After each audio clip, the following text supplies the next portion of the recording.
জন্ম থেকে মৃত্যু পর্যন্ত পেপারের ছাপাখানার প্রয়োজন আছেই। আমরা মনে করেছিলাম ডিজিটাল যুগে মুদ্রণের সম্ভাবনাটা কমে যাবে। আসলে যখন কম্পিউটার এসেছিল বাংলাদেশে, তখন কম্পিউটারের সময় তখন বলেছিল যে কাগজের প্রয়োজনীয়তা শেষ হয়ে গেছে, সুতরাং মুদ্রণের আর কোনো দরকার হবে না ভবিষ্যতে। কিন্তু দেখা গেল দিনের পর দিন মুদ্রণের কিন্তু এক জায়গায় আপনার অফিসিয়াল কাজে আপনার কম্পিউটার ইউজ হচ্ছে, কিন্তু মুদ্রণের যে কাজগুলো আপনি জন্ম থেকে মৃত্যু পর্যন্ত পেপারের ছাপাখানার প্রয়োজন আছেই। কারণ জন্ম নিবন্ধন থেকে শুরু করে আপনি সেই সার্টিফিকেট থেকে শুরু করে লাস্ট মৃত্যু সার্টিফিকেট পর্যন্তই আপনার এই পেপারের প্রয়োজন। তারপরে আপনার এখানে সম্ভাবনা যে আরও প্রত্যেকটা ক্ষেত্রেই সম্ভাবনা হয়েছে।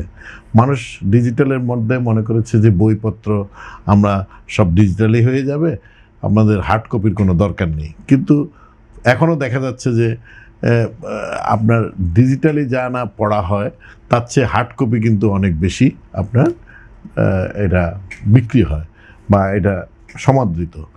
তারপরে আপনার প্রতিটি আগে তো ধরেন আমাদের চাল ডাল নিত্য প্রয়োজনীয় প্রত্যেকটি জিনিস আমাদের কিভাবে আমরা নিতাম, আমাদের দেখা যেত যে এটা লুজ ভাবেই আমরা একটা প্যাকেট করে আমাদেরকে এটা আমরা ব্যবহার করতাম।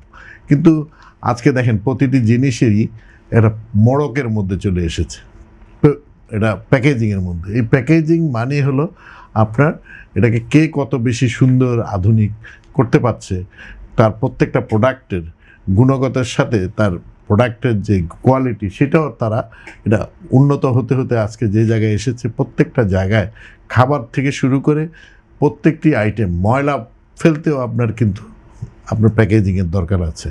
সুতরাং মুদ্রণের যেই আগের যে সম্ভাবনা ছিল, বর্তমানে যে এটার ব্যবহার এবং এটার যে প্রসার, এই প্রসার পুরা পৃথিবীব্যাপী, নট অনলি বাংলাদেশে এটার বহু গুণ।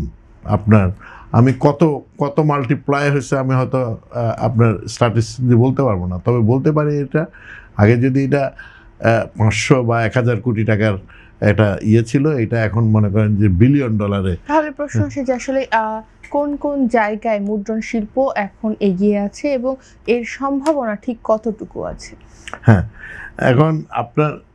এখন আমাদের যেই সম্ভাবনা কিন্তু অনেক সৃষ্টি হয়েছে, সেই সাথে কিন্তু আমরা আমাদের প্রযুক্তিও আমাদের দেশের জন্য, দেশের চাহিদা অনুসারে প্রযুক্তি কিন্তু আমাদের এখানে এগিয়েছে। বাট আন্তর্জাতিক চাহিদা অনুসারে আমাদের সেই প্রযুক্তি হয়তো আমরা এখনও অ্যাডপ্ট করতে পারিনি, বিকজ আমাদের আন্তর্জাতিক বাজারে আমাদের মুদ্রণ শিল্প এখনও সেভাবে এখানে আপনার এই বাজারে আমরা অংশগ্রহণ করতে পারিনি এখনও। সেখানের জন্য আমাদের যে এখানে দেশের যেই মুদ্রণ শিল্প আছে সেগুলো আপনি যেটা বলেছেন যে অনেকে হারিয়ে যাচ্ছে, এটা কথাটা সত্য। যারা আমি আজকে প্রায়